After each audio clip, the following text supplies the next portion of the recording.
Ce que j'adore en fait, lorsque j'interviens avec, des étudiants, souvent, c'est qu'il y a des questions qui sont simples mais criantes de vérité, du style: «Mmh, mais est-ce que je vais trouver ma place? Est-ce que je vais réussir à faire un métier qui me correspond?»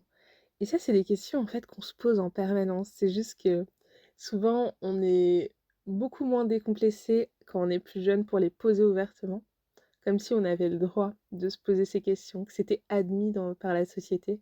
Tandis que quand on évolue, qu'on est un peu plus âgé, souvent, dire qu'on est carrément perdu dans sa carrière, qu'on sait pas ce qu'on fait, qu'on sait pas où on en est, c'est souvent moins admis. Ça va être le sujet du jour.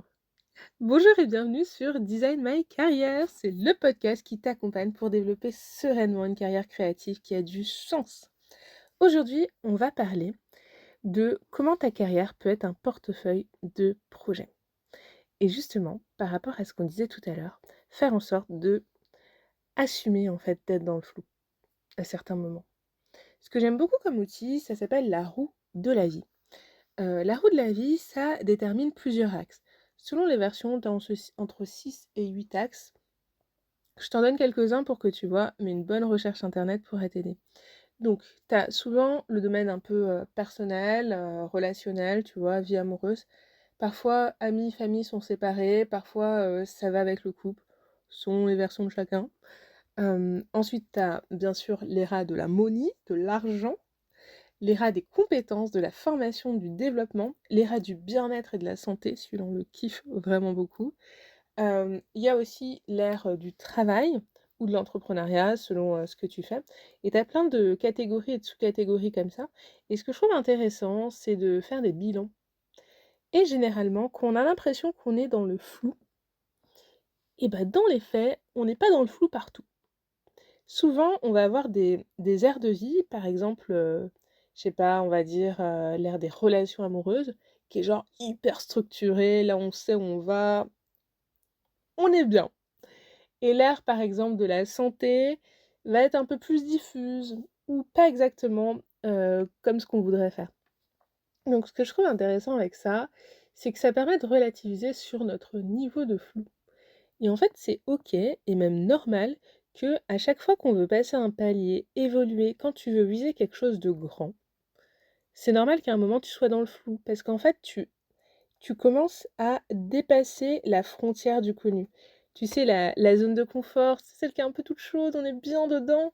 Ouais, et bah là, tu commences à mettre un pied dehors, il fait un peu plus risqué, tu te dis: «Mais c'est l'hiver là-bas ou quoi?»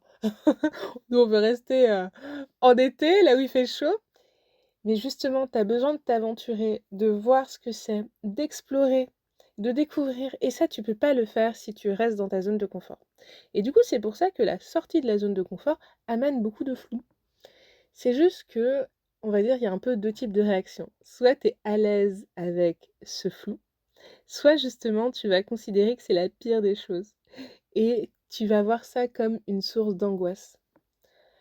Moi, je pense qu'en fait, on oscille un peu tous entre les 2, mais il y a des moments où il faut faire en sorte que la partie un peu plus, sécure, accepte en fait de voguer avec le flou. De se dire: «Bon, j'ai suffisamment confiance en mes capacités et en ma personne pour savoir que ça va bien se passer». Pour tous ceux qui sont un peu dans une phase, un peu trouble sur certaines de vos aires de vie, essayez de repenser à vos accomplissements, vos réussites ou des fois où vous saviez pas du tout comment ça allait se passer, mais vous avez réussi. Petite anecdote un peu du genre, vous savez quand à un moment vous êtes obligé de courir parce que vous allez louper votre train ou parce que en fait il y a un bus important et qu'il y en a un autre dans 1 heure. Oui, oui, je vis et j'ai eu plusieurs expériences dans des villages de campagne, donc je vous dis, il y a des fois le train quand il commence ou le bus quand il passe en avance, tu es pas prête quoi, faut courir. Ce genre de moment où tu dis: «Mais non, mais je vais pas y arriver», dans ta tête, tu genre: «Mais si, mais cours» et dans ta tête ça dit: «Mais non, mais si, mais non» et qu'en fin de compte, tu as réussi à poser tes fesses 2 secondes plus tard dans le bus ou dans le train et tout a fini par bien se passer, même si tu es bien essoufflée, tu es quand même bien contente de l'expérience, tu vois? Tout ça pour dire que, souvent, il y a un peu cette zone de flou, mais ça doit pas, en fait, te tétaniser et te faire oublier ce que tu es et tes compétences, tes accomplissements. Autre métaphore pour, ceux qui voudraient remonter, un peu plus dans le temps et dans leurs, 1 pas vers la marche. Les bébés, on sait pas d'où ils prennent leur confiance dans le fait qu'ils vont marcher, parce que vraiment, ils sont confiants eux, tu vois? D'un coup, c'est: «Hop, je me lève, j'y vais», pourtant je tombe toutes les 4 minutes, mais ça abandonne pas, c'est confiant dans le fait qu'ils vont réussir, alors qu'ils ne l'ont jamais fait. Et cette confiance, du coup, on l'a tous. Il faut juste réussir à la raviver et avoir confiance en soi-même. Et ça, c'est quelque chose à nourrir en profondeur. Si je reviens un petit peu sur la thématique de ta carrière peut être un portefeuille de projet. Et bien justement, si tu veux que ta carrière puisse être un portefeuille de projet et pas seulement un trajet linéaire, il va falloir pouvoir oser expérimenter, sortir de la zone de confort, pouvoir voir d'autres choses. Et je trouve cette idée beaucoup plus intéressante que de se dire: «Je dois trouver ma voie, un seul métier, une seule chose qui est faite pour moi». Parce que souvent, en fait, le fait d'hyper focaliser sur: «Il y a une bonne chose qui est faite pour moi, c'est la chose, le moment», et ben, en fait, ça met une pression de dingue. Il faut être honnête, hein. Quand, je vois des personnes que j'accompagne, ils sortent d'études, ils se disent: «Il faut que je trouve le job. J'ai fait, 5 ans d'études, il faut que ça soit l'opportunité de ma vie». Mais ça met une pression de malade. Si le job derrière, il est pas si ouf que ça, franchement, et pour en avoir parlé à beaucoup, c'est vraiment la désillusion, la douche froide. C'est aussi ce qui mène beaucoup de personnes à vouloir se reconvertir, changer de métier. Soit parce que ça leur correspond pas, soit parce qu'ils pensent que l'herbe est beaucoup plus verte ailleurs. Il y a en fait beaucoup de décalage comme ça dans la vie, où on a en fait une idée un peu fantasmée de certaines choses, et quand on se confronte réellement, la douche est assez froide. Souvent, j'ai des discussions avec ma mère où elle me demande quel est mon métier. Bien sûr, elle sait que je suis designer. Pour ceux qui nous écoutent et qui sont pas, trop à l'aise avec le terme, en gros, je conçois des choses. Des services, des produits, des aménagements d'espace. C'est assez varié, mais plutôt centré sur, l'impact social et le travail avec des collectivités. Donc, dans les faits, si je fais le bilan sur les métiers que j'ai, je suis conférencière, formatrice, on peut considérer que je suis coach par le design. Également, bah, ouais, j'ai un média, donc rédactrice de blog. Ouais, j'ai pas un seul métier. Facilitatrice aussi en intelligence collective, chef d'entreprise, comptable en ce moment parce que je suis en train de traiter la comptabilité de mes entreprises, donc ça, c'est aussi une bonne blague. Tout ça pour dire que, voilà, c'est un corps de métier, un ensemble de compétences, et le fait de se voir de façon plurielle, souvent, ça permet de se dire que je peux cumuler plusieurs choses. Pareil, ce que j'adore beaucoup, c'est les personnes qui ont 2 métiers. Les personnes en reconversion professionnelle, franchement, vous êtes trop chou. Parce que, généralement, vous avez 2 expériences que vous allez pouvoir associer, donc 2 parcours différents, et vous allez pouvoir réussir à créer du lien entre les 2. Et ce que je trouve vraiment stylé, c'est que quand c'est bien fait, ben, on a des gens, en fait, qui sont très à l'aise avec cette sorte de dichotomie où des gens pourraient se dire: «Quoi? Tu ingénieur et designer, mais c'est pas du tout la même façon de penser».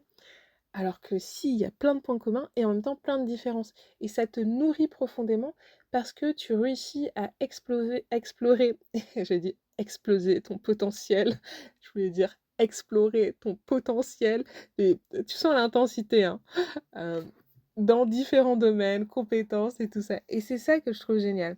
C'est que dans la vie, certains projets, activités, compétences peuvent vraiment te servir de tremplin pour apprendre, tester, rencontrer des gens, te rendre visible, créer de nouvelles choses, et tout simplement pour prendre du plaisir, kiffer.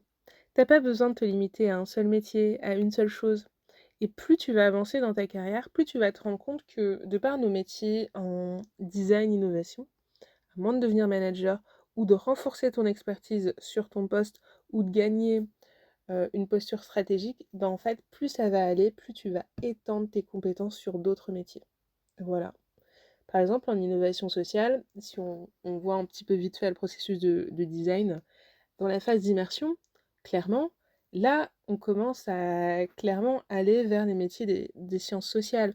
Dans l'idéation, on est vraiment notre cœur de métier à la base avec, de la conception, mais il y a différentes façons de concevoir. Ça peut être, de la conception beaucoup plus technique, par exemple avec de l'ingénierie. Ça peut être aussi, de la conception, plutôt, par exemple, de l'ergonomie. Donc il y a différents, domaines de conception aussi. Tu vas avoir sur, par exemple, ta phase de prototypage. Là, ça peut être très intéressant parce qu'avec les nouveaux outils, l'IA, en fait, tu as différents métiers qui existent. Là, on est aussi proche de l'évaluation aussi quand on va vouloir, faire des tests, voir si ça fonctionne ou, mesure d'impact. Il y a plein de métiers connexes, en fait, qui viennent s'enrichir au fur et à mesure parce qu'on commence à développer notre compétence et aussi par nécessité de mieux travailler ensemble avec différents métiers. Donc, si tu devais ajouter un nouveau projet à ton écosystème professionnel, ça serait quoi cette année?